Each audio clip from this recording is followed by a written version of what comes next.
ನಮಸ್ಕಾರ. ನಾನು ನಿಮ್ಮ ಭಾಗ್ಯನಾರಾಯಣ ಬೊಗ್ಗವರಪು. ನೀವು ನೋಡ್ತಾ ಇದ್ದೀರಿ ಸುದ್ದಿ ಸರ್ಕಲ್.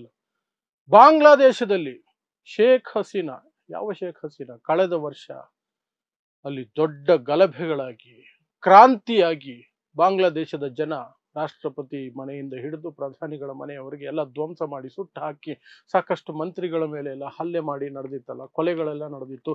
1400 ಜನ ಪೊಲೀಸ್ ಫೈರಿಂಗ್ ಅಲ್ಲಿ ಸತ್ತು ಹೋಗಿದ್ದಾರಲ್ಲ. ಆ ಒಂದು ಹಿನ್ನೆಲೆಯಲ್ಲಿ ದೇಶ ಬಿಟ್ಟು ಓಡಿ ಬಂದಂತಹ ಶೇಖ್ ಹಸೀನಾ ಈಗ ಭಾರತದಲ್ಲಿದ್ದಾರೆ. ಆ ಶೇಖ್ ಹಸೀನಾ ಅವರಿಗೆ ಅಲ್ಲಿರುವಂತಹ ಕೋರ್ಟ್ ಮಾನವೀಯತೆ ವಿರುದ್ಧ ನೀವು ಕ್ರೌರ್ಯ ಮೆರೆದಿದ್ದೀರಿ, ಅಷ್ಟು ಸಾವುಗಳಿಗೆ ನೀವೇ ಕಾರಣ ಅಂತ ಹೇಳಿ ಅಲ್ಲಿರುವಂತಹ ಏನಿದೆ ಢಾಕಾ ಇಂಟರ್ನ್ಯಾಷನಲ್ ಕ್ರೈಮ್ ಟ್ರೈಬ್ಯುನಲ್ ಅನ್ನುವಂತಹ ಕೋರ್ಟು ಮರಣ ದಂಡನೆಯನ್ನ ವಿಧಿಸಿದೆ. ಅವರ ಅನುಪಸ್ಥಿತಿಯಲ್ಲೇ, ಆರೋಪಿಯ ಅನುಪಸ್ಥಿತಿಯಲ್ಲೇ ಮರಣದಂಡನೆ ವಿಧಿಸಿದೆ. ಅವರ ಜೊತೆಯಲ್ಲೇ ಇದ್ದಂತಹ ಅವರ ಗೃಹ ಮಂತ್ರಿ ಅಸದ್ ಉದ್ ಜಮಾ ಅನ್ನುವಂತಹ ವ್ಯಕ್ತಿಗೂ ಸಹ ಮರಣದಂಡನೆಯನ್ನು ಕೊಟ್ಟಿದ್ದಾರೆ. ಆತನ ಮೇಲೆ ಇರುವಂತಹ ಆರೋಪ ನೇರ ಆರೋಪ 12 ಜನರನ್ನ ಕೊಲ್ಲೋದಕ್ಕೆ ಆತ ಆಜ್ಞೆ ಕೊಟ್ಟಿದ್ದ. ಪ್ರತಿಭಟನೆಯಲ್ಲಿ ದೊಡ್ಡ ಮಟ್ಟದಲ್ಲಿ ತೊಡಗಿಸಿಕೊಂಡಿದ್ದಂತಹ 12 ಜನ, ಆ ಕ್ರಾಂತಿಯ ಭಾಗವಾಗಿದ್ದಂತಹ 12 ಜನರ ಸಾವಿಗೆ ಈ ವ್ಯಕ್ತಿ ಅಸದ್ ಉದ್ ಜಮಾ ಗೃಹ ಮಂತ್ರಿ ಆಗಿದ್ದು, ಹೋಮ್ ಮಿನಿಸ್ಟರ್ ಆಗಿದ್ದು ಬಾಂಗ್ಲಾದೇಶದಲ್ಲಿ, ಅವರು ಕಾರಣ ಅಂತ. ಸೊ ಶೇಖ್ ಹಸೀನಾ ಮತ್ತು ಈ ಅಸದ್ ಉದ್ ಜಮಾ ಇಬ್ಬರಿಗೂ ಸಹ ಮರಣದಂಡನೆಯನ್ನು ವಿಧಿಸಲಾಗಿದೆ, ಮರಣದಂಡನೆಯನ್ನು ವಿಧಿಸಿದ್ದಾರೆ. ಈಗ ಬಾಂಗ್ಲಾದೇಶ ಇಲ್ಲಿಗೆ ಕೇಳ್ಕೊಂಡಿದೆ ಭಾರತಕ್ಕೆ, ನಮ್ಮ ನಡುವೆ ಒಪ್ಪಂದ ಇದೆಯಲ್ವಾ, ಎಕ್ಸ್ಟ್ರಾಡಿಷನ್ ಟ್ರೀಟಿ ಇದೆ, ಸೊ ಶೇಖ್ ಹಸೀನಾನ ಹಸ್ತಾಂತರ ಮಾಡಿ.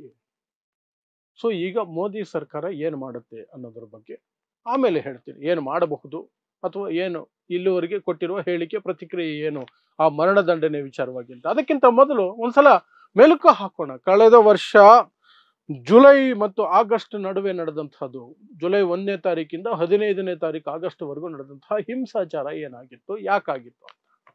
ಸೊ ನಿಮಗೆ ಗೊತ್ತಿದ್ರೆ 1971ರಲ್ಲಿ ಬಾಂಗ್ಲಾದೇಶ ನಿರ್ಮಾಣ ಆಯಿತು, ಅಸ್ತಿತ್ವಕ್ಕೆ ಬಂತು, ಪಾಕಿಸ್ತಾನದ ಭಾಗ ಆಗಿತ್ತು, ಈಸ್ಟ್ ಪಾಕಿಸ್ತಾನ ಆಗಿತ್ತದು. ಬಟ್ ಅಲ್ಲೆಲ್ಲೋ ವೆಸ್ಟ್ ಪಾಕಿಸ್ತಾನ, ಇಲ್ಲೆಲ್ಲೋ ಈಸ್ಟ್ ಪಾಕಿಸ್ತಾನ, ಭಾಷೆ ಬೇರೆ, ಇಲ್ಲಿ ಬಾಂಗ್ಲಾ, ಅಲ್ಲಿ ಉರ್ದು. ಈ ಸಂಘರ್ಷದ ನಡುವೆ ಈ ಕಡೆ ಇದ್ದಂತಹ ಬಾಂಗ್ಲಾದೇಶದಲ್ಲಿ ಇದ್ದಂತಹ ಜನರಿಗೆ ಪಾಕಿಸ್ತಾನದ ಜೊತೆ ಇರೋದು ಅಥವಾ ಪಾಕಿಸ್ತಾನದ ಭಾಗವಾಗಿರೋದು ಇಷ್ಟ ಆಗ್ಲಿಲ್ಲ. ಅವ್ರು ಹೇಳಿದ್ರು, ನಮ್ಮ ಭಾಷೆ ಬೇರೆ, ಸಂಸ್ಕೃತಿ ಬೇರೆ, ಊಟ ಬೇರೆ, ಎಲ್ಲ ಬೇರೆ, ನೀವು ಬಂದು ಇಲ್ಲಿ ದೌರ್ಜನ್ಯ ನಡೆಸ್ತಿದ್ದೀರಿ, ನಮ್ಮ ಭಾಷೆಯನ್ನು ಹತ್ತಿಕ್ಕೋ ಪ್ರಯತ್ನ ಮಾಡ್ತಿದ್ದೀರಿ, ಸಂಸ್ಕೃತಿಯನ್ನ ಮುಳುಗಿಸೋ ಪ್ರಯತ್ನ ಮಾಡ್ತಿದ್ದೀರಿ, ನಮ್ಮ ಮೇಲೆ ಏನೇನೋ ಹೇರ್ತಾ ಇದ್ದೀರಿ, ಮತ್ತು ಇಲ್ಲಿರುವಂತಹ ಸಂಪನ್ಮೂಲ, ದುಡ್ಡು ಎಲ್ಲ ಲೂಟಿ ಮಾಡಿಕೊಂಡು ಆ ಪಾಕಿಸ್ತಾನಕ್ಕೆ ತಗೊಂಡು ಹೋಗ್ತಿದ್ದೀರಿ, ವೆಸ್ಟ್ ಪಾಕಿಸ್ತಾನಕ್ಕೆ ತಗೊಂಡು ಹೋಗ್ತಿದ್ದೀರಿ ಅಂತ. ಆ ಹಿನ್ನೆಲೆಯಲ್ಲಿ ಒಂದು ದೊಡ್ಡ ಕ್ರಾಂತಿ ಎದ್ದು ಬಿಡ್ತು ಬಾಂಗ್ಲಾದೇಶದ ಭಾಗದಲ್ಲಿ. ಆಗ ಭಾರತದ ಪ್ರಧಾನಿಯಾಗಿದ್ದಂತಹ ಇಂದಿರಾ ಗಾಂಧಿಯವರು ಮಧ್ಯಪ್ರವೇಶ ಮಾಡಿದ್ರು. ಪಾಕಿಸ್ತಾನದ ಸೇನೆಯಿಂದ ಬಾಂಗ್ಲಾದೇಶದಲ್ಲಿ ನರಮೇಧಗಳು ನಡೀತಾ ಇದ್ದಾವೆ ಅಂತ ಭಾರತದ ಆರ್ಮಿ ಹೋಯ್ತು, ಬಾಂಗ್ಲಾದೇಶಕ್ಕೆ ಸ್ವಾತಂತ್ರ್ಯ ಕೊಡಿಸ್ತು. ಪಾಕಿಸ್ತಾನ ನುಚ್ಚು ನೂರಾಯಿತು, 2 ಪೀಸ್ ಆಯಿತು. ಅಲ್ಲಿ ಸುಮಾರು 1 ಲಕ್ಷದವರೆಗೆ ಪಾಕಿಸ್ತಾನಿ ಸೇನೆಯನ್ನು ಭಾರತದ ಸೇನೆ ಬಂಧಿಸಿತು. ಅನಂತರ ಒಂದು ಟ್ರೀಟಿ ಆಯಿತು, ಬಾಂಗ್ಲಾದೇಶ ಸ್ವತಂತ್ರ ದೇಶ ಆಯಿತು. ಆ ಸಂದರ್ಭದಲ್ಲಿ ಆ ಹೋರಾಟದಲ್ಲಿ ಪಾಲ್ಗೊಂಡಿದ್ರಲ್ಲ, ಬಾಂಗ್ಲಾದೇಶದ ಸ್ವಾತಂತ್ರ್ಯಕ್ಕೆ, ಬಿಡುಗಡೆಗೆ ಹೋರಾಟದಲ್ಲಿ ಪಾಲ್ಗೊಂಡಿದ್ದಂಥವರಿಗೆ ಮತ್ತು ಅವರ ಕುಟುಂಬ ವರ್ಗಗಳಿಗೆ ಒಂದು ಮೀಸಲಾತಿಯನ್ನು ತಂದರು. ಆ ಮೀಸಲಾತಿ ವಿಚಾರವಾಗಿ ಇಷ್ಟು ವರ್ಷ ಆದರೂ ಸಹ ಅವ್ರಿಗಿನ್ನೂ ಮೀಸಲಾತಿ ಕೊಡ್ತಿದ್ದೀರಿ. ಯಾರಿಗೆ? ಆ ಹೋರಾಟದಲ್ಲಿ ಪಾಲ್ಗೊಂಡಿದ್ದಾರೆ ಅನ್ನೋ ವ್ಯಕ್ತಿಗಳಿಗೆ. ಬಟ್ ಅವರೆಲ್ಲ ಆಲ್ಮೋಸ್ಟ್ ಸತ್ತು ಹೋಗಿದ್ದಾರೆ, 55 ವರ್ಷ ಆಗ್ತಾ ಬಂತು. ಅವರೆಲ್ಲ ಹೋಗಿದ್ದಾರೆ. ಅವ್ರ ಮಕ್ಕಳಿಗೆ ಮೊಮ್ಮಕ್ಕಳಿಗೆ ಯಾಕೆ ಕೊಡ್ತೀರಿ? ಹೋರಾಡಿದ್ದು ಅವರು, ಅವರಿಗೆ ಕೊಟ್ಟಿದ್ದು ಓಕೆ, ಅವ್ರ ಮಕ್ಕಳು ಮೊಮ್ಮಕ್ಕಳ ಹೆಸರಿನಲ್ಲಿ ಎಲ್ಲವನ್ನೂ ಸಹ ಅವರೇ ಕಂಟ್ರೋಲ್ ಮಾಡ್ಕೊಳ್ತಿದ್ದಾರೆ. ಕೆಲವು ಕುಟುಂಬಗಳು ಮಾತ್ರ ಎಲ್ಲ ಕಂಟ್ರೋಲ್ ಮಾಡ್ತಿದ್ದಾರೆ. ಇದು ಹೋಗಬೇಕು ಅಂತ ಅಲ್ಲಿನ ಯುವಕರು ಪಟ್ಟು ಹಿಡಿದು ಸಣ್ಣ ಪುಟ್ಟ ಗಲಾಟೆಗಳು ನಡೀತಾ ಬರ್ತಿತ್ತು. ಬಟ್ ಜುಲೈ 2024ರ ಹೊತ್ತಿಗೆ ದೊಡ್ಡ ಕ್ರಾಂತಿಯ ರೂಪ ಪಡ್ಕೊಳ್ತು, ಇಡೀ ದೇಶಕ್ಕೆ ವ್ಯಾಪಿಸ್ಬಿಡ್ತು, ಹಿಂಸಾಚಾರಕ್ಕೆ ಇಳಿತು. ಆ ಹಿಂಸಾಚಾರವನ್ನ ಮೆಟ್ಟುವಂತಹ ಪ್ರಯತ್ನದಲ್ಲಿ ಭಾಗವಾಗಿ ಶೇಖ್ ಹಸೀನಾ ಇದನ್ನ ತೆಗೆದಾಕ್ತೀನಿ ಅಂತ ಹೇಳಿದ್ರು, ಏನೇನೋ ಹೇಳಿದ್ರು. ಆದ್ರೆ ಜನ ನಂಬಲಿಲ್ಲ. ಜನ ಕೇಳಿದ್ದು ಅದನ್ನ ತೆಗೆಯೋದು ಮಾತ್ರ ಸಾಲದು. ಇಷ್ಟು ದಿನ ನಮ್ಮ ಮೇಲೆ ಕ್ರೌರ್ಯ ನಡೆಸಿದ್ರಲ್ಲ, ನಾವು ಪ್ರತಿಭಟನೆ ಮಾಡಿದಾಗ, ನಾವು ಚಳುವಳಿ ಮಾಡಿದಾಗ ನಮ್ಮ ಮೇಲೆ ಕ್ರೌರ್ಯ ನಡೀತಲ್ಲ, ಅದು ಸಹ ಶಿಕ್ಷೆಗೆ ಒಳಗಬರಬೇಕು, ಏನೇನೋ ಹೇಳಿದಾಗ ಅದೆಲ್ಲ ಸಾಧ್ಯ ಆಗ್ಲಿಲ್ಲ. ಅಲ್ಲಿ ಸರ್ಕಾರಕ್ಕೆ ಹಿಂಸಾಚಾರ ಇನ್ನೂ ಹೆಚ್ಚಿಗೆ ಆಯಿತು. ಶೇಖ್ ಹಸೀನಾ ಕಂಡಲ್ಲಿ ಗುಂಡು ಆರ್ಡರ್ ಕೊಟ್ಟರು. ಸುಮಾರು 1400 ಜನ ಪ್ರಾಣ ಕಳ್ಕೊಂಡ್ರು 1.5 ತಿಂಗಳ ಅಂತರದಲ್ಲಿ. ಆದರೆ ಜನ ಜಗ್ಲಿಲ್ಲ, ಬಗ್ಲಿಲ್ಲ. ರಾಷ್ಟ್ರಪತಿ ಮನೆಗೆ, ಸುಪ್ರೀಂ ಕೋರ್ಟ್ಗೆ, ಸಂಸತ್ ಭವನಕ್ಕೆ, ಪ್ರಧಾನಿಗಳ ಎಲ್ಲದಕ್ಕೂ ಬೆಂಕಿ ಹಾಕು, ನುಗ್ಗು, ಚಿಂದಿ ಉಡಾಯಿಸೋಕೆ ಶುರು ಮಾಡೋದು. ಶೇಖ್ ಹಸೀನಾಗ್ ಭಯ ಆಗೋಯ್ತು, ಏನ್ ಮಾಡೋದು ಅಂತ. ವಿಧಿ ಇಲ್ಲದೆ ಆತುರವಾಗಿ ದೇಶ ಬಿಟ್ಟು ಬರಬೇಕಾಯ್ತು. ದೇಶ ಬಿಟ್ಟು ಭಾರತಕ್ಕೆ ಬಂದರು. ಯಾಕಂದ್ರೆ ಭಾರತದೊಂದಿಗೆ, ಅದರಲ್ಲೂ ವಿಶೇಷವಾಗಿ ನರೇಂದ್ರ ಮೋದಿ ಅವರೊಂದಿಗೆ ಒಳ್ಳೆಯ ಸಂಬಂಧವನ್ನ ಬೆಳೆಸ್ಕೊಂಡಿದ್ರು ಶೇಖ್ ಹಸೀನಾ.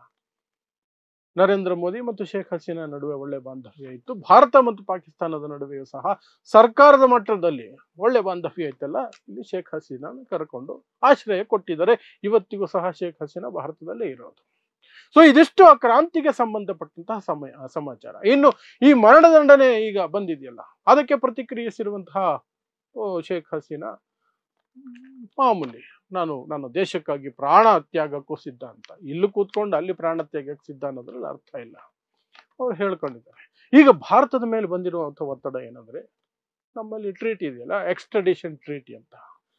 ನಮ್ಮ ಅಪರಾಧಿಗಳು ನಿಮ್ಮಲ್ಲಿದ್ರೆ ನೀವು ನಮಗೆ ಕೊಡಬೇಕು, ನಮ್ಮ ಅಪರಾಧಿಗಳು ನಮ್ಮಲ್ಲಿದ್ರೆ, ನಮ್ಮ ಅಪರಾಧಿಗಳು ನಿಮ್ಮಲ್ಲಿದ್ರೆ ಕೊಡಬೇಕು ವಾಪಸ್ಸು. ಎಕ್ಸ್ಟ್ರಡಿಷನ್ ಟ್ರೀಟಿ ಇದೆ. ಅದರ ಭಾಗವಾಗಿ ಈಗ ಮರಣದಂಡನೆಗೆ ಗುರಿಯಾಗಿರುವ ಶೇಖ್ ಹಸೀನಾನ ಹಸ್ತಾಂತರಿಸಿ ನಮಗೆ, ಅದರ ಜೊತೆಗೆ ಈ ಹೋಮ್ ಮಿನಿಸ್ಟರ್ ಅಸದ್ ಉದ್ ಜಮಾ ಸಹ ನಿಮ್ಮಲ್ಲೇ ಇರೋದು, ಕಳಿಸಿ ನಮಗೆ, ನಾವು ನೇಣ ಹಾಕ್ಬೇಕು ಅವ್ರಿಗೆ. ಅದಕ್ಕೆ ಭಾರತ ಸರ್ಕಾರ ಇಲ್ಲಿಯವರೆಗೂ ಸಹ ಏನು ಅಧಿಕೃತವಾಗಿ ನೇರ ಸರ್ಕಾರಕ್ಕೆ ಪ್ರತಿಕ್ರಿಯಿಸಿಲ್ಲ. ಒಂದಷ್ಟು ಬರ್ಕೊಂಡಿದೆ, ತನ್ನ ಎಕ್ಸ್ ಪೋಸ್ಟ್ಗಳಲ್ಲಿ ಬರ್ಕೊಂಡಿದೆ. ಬಾಂಗ್ಲಾದೇಶದ ಹಿತವನ್ನೇ ನಾವು ಬಯಸ್ತೀವಿ, ಅದರ ಹಿತಕ್ಕಾಗಿಯೇ ನಾವು ಕೆಲಸಗಳನ್ನ ಮಾಡ್ತೀವಿ, ಇಷ್ಟು ಮಾತ್ರ ಹೇಳಿದೆ ಹೊರತು ಶೇಖ್ ಹಸೀನಾ ಬಗ್ಗೆ ಆಗ್ಲಿ, ಈ ಅಸದ್ ಉದ್ ಜಮಾ ಬಗ್ಗೆ ಆಗ್ಲಿ ಯಾವ ಒಂದು ಇದನ್ನು ಸಹ ಮೆನ್ಷನ್ ಮಾಡಿಲ್ಲ. ಇದು ಏನು ಮಾಡ್ತೀವಿ ಅದು ಇಲ್ಲ. ನಾವು ಬಾಂಗ್ಲಾದೇಶದ ಒಳಿತನ್ನ ಬಯಸುವಂತಹ ಒಂದು ರಾಷ್ಟ್ರ ಅಂತ. ಸೊ ಈಗ ಬಾಂಗ್ಲಾದೇಶ ಏನು ಕ್ರಮ ಕೈಗೊಳ್ಳುತ್ತೆ ಗೊತ್ತಿಲ್ಲ. ಅಲ್ಲಿ ಒಂದು ಟೆಂಪರವರಿ ಗವರ್ನಮೆಂಟ್ ಇದೆ. ಮೊಹಮ್ಮದ್ ಯೂನಿಸ್ ಅನ್ನುವಂತಹ ನೊಬೆಲ್ ಪುರಸ್ಕೃತ ಆರ್ಥಿಕ ತಜ್ಞ ಅದನ್ನ ಮುನ್ನಡೆಸ್ತಾ ಇದ್ದಾರೆ. ಅವರ ಮಾರ್ಗದರ್ಶನದಲ್ಲಿ ಬಾಂಗ್ಲಾದೇಶ ಚೇತರಿಸಿಕೊಳ್ಳುವಂತಹ ಪ್ರಯತ್ನ ಮಾಡ್ತಾ ಇದೆ. ಬಟ್ ಆಗ್ತಿಲ್ಲ, ಅದರ ಕೈಯಲ್ಲಿ ತುಂಬಾ ಕಷ್ಟಪಡ್ತಿದೆ. ಹಾಗಾಗಿ ಚೈನಾ ಮತ್ತು ಪಾಕಿಸ್ತಾನದೊಂದಿಗೆ ಒಳ್ಳೆ ಸಂಬಂಧ ಬೆಳೆಸ್ಕೊಳ್ಳೋಕೆ ಹೋಗ್ತಿದ್ದಾರೆ, which is dangerous for India. ಭಾರತಕ್ಕೆ ತುಂಬಾ ಅಪಾಯಕಾರಿಯಾದಂತಹ ನಡೆ ಬಾಂಗ್ಲಾದೇಶದ ಕಡೆಯಿಂದ ಅದು.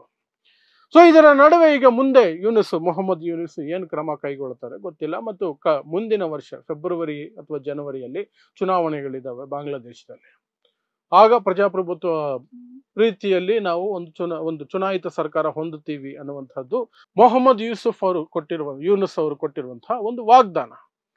ಎಲೆಕ್ಷನ್ ಕಂಡಕ್ಟ್ ಮಾಡ್ತೀನಿ, ಈ ದೇಶದ ಜನನೇ ಒಂದು ಸರ್ಕಾರವನ್ನು ಆಯ್ಕೆ ಮಾಡ್ಕೊಳ್ತಾರೆ, ಅದು ಜನವರಿ 2026ಕ್ಕೆ ನಡೆಯುತ್ತೆ ಅಂತ ಹೇಳಿದ್ದಾರೆ. ಸೊ ಈಗ ಮೊಹಮ್ಮದ್ ಯೂನಿಸ್ ಅವರು ಇಲ್ಲಿಗೆ ಇದನ್ನ ಸುಮ್ಮನೆ ಬಿಡ್ತಾರ, ಭಾರತದ ಮೇಲೆ ಇನ್ನೊಂದಷ್ಟು ಒತ್ತಡ ಹಾಕಿದ್ರೆ ಭಾರತ ಏನ್ ಮಾಡುತ್ತೆ, ಶೇಖ್ ಹಸೀನಾ ಹ್ಯಾಂಡ್ ಓವರ್ ಮಾಡೋದಂತೂ ಸಾಧ್ಯತೆ ಕಡಿಮೆ ಇದೆ, ತುಂಬಾ ಕಡಿಮೆ ಇದೆ. ಯಾಕಂದ್ರೆ ಭಾರತ ವಿರೋಧಿ ನಿಲುವನ್ನ ಈಗ ಬಾಂಗ್ಲಾದೇಶದಲ್ಲಿ ಜಾಸ್ತಿ ಮಾಡ್ಕೊಂಡಿದ್ದಾರೆ. ಶೇಖ್ ಹಸೀನಾ ಭಾರತದ ಪರ ಇದ್ದಂಥವ್ರು, ಭಾರತಕ್ಕೆ ಅನುಕೂಲಕರವಾಗಿ ನಡ್ಕೊಂಡಂತಹ ಪ್ರೈಮ್ ಮಿನಿಸ್ಟರ್. ಹಾಗಾಗಿ ಅವರ ರಕ್ಷಣೆಯನ್ನು ಸಹ ಇವರು ಪರಿಗಣಿಸ್ತಾರೆ. ಮತ್ತೆ ಮೋದಿ ಮತ್ತು ಶೇಖ್ ಹಸೀನಾ ನಡುವೆ ಒಳ್ಳೆ ಬಾಂಧವ್ಯ ಇದೆ, ಅದು ಸಹ ಕೆಲ್ಸಕ್ಕೆ ಬರುತ್ತೆ. ಸೊ ಇಷ್ಟೆಲ್ಲ ಇದೆ. ಅಲ್ಲಿ ಮೊಹಮ್ಮದ್ ಯೂನಿಸ್ ವೆಯ್ಟ್ ಮಾಡ್ತಾರ, ಮುಂದಿನ ಸರ್ಕಾರ ಬಂದು ಕ್ರಮ ಕೈಗೊಳ್ಳಿ ಭಾರತ ಸರ್ಕಾರದೊಂದಿಗೆ, ಅಥವಾ ನಾನೇ ಏನಾದರೂ ದೊಡ್ಡ ಮಟ್ಟದಲ್ಲಿ ಅಂತಾರಾಷ್ಟ್ರೀಯ ಮಟ್ಟದಲ್ಲಿ UN ಗೆ ಹೋಗಿ ಭಾರತದ ಮೇಲೆ ಒತ್ತಡ ಹಾಕಿ ಶೇಖ್ ಹಸೀನಾ ಅಂತ ಕರ್ಸ್ಕೋಬೇಕು, ಆ ಹೋಮ್ ಮಿನಿಸ್ಟರ್ ಕರ್ಸ್ಕೋಬೇಕು ಅನ್ನೋ ಪ್ರಯತ್ನ ಮಾಡ್ತಾರ, ಅದೆಲ್ಲ ನಾವು ಕಾದ್ ನೋಡ್ಬೇಕಿದೆ ಅಷ್ಟೇ.